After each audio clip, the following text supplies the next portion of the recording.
Let's do a basic background on my cane toads 4x2x2 enclosure. I've already got the enclosure emptied out, and then I got silicone spread across the back and I've let it dry. That's so that the foam has something better to stick to. And then over here, I've got my cocoa fiber already sitting out, my sphagnum moss, and then I have a couple pieces of cork and some wood for the background. I don't plan on doing anything elaborate. I'm really just trying to make it where I don't have a bare background anymore.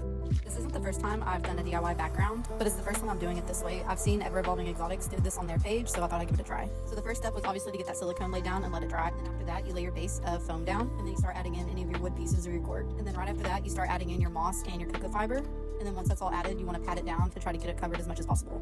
So this is it right now. I already know for sure there's going to be spots that need to be touched up. I'm really not too worried about it. We'll just see the extent of it tomorrow, and if need be, I'll dab some silicone on and then add more fiber on top of that. And then here we are the next morning. I came down first thing to flip this over and to see how it did. And it actually turned out really good. I did leave the bottom half not done just because it's going to be bioactive and you're not going to see that.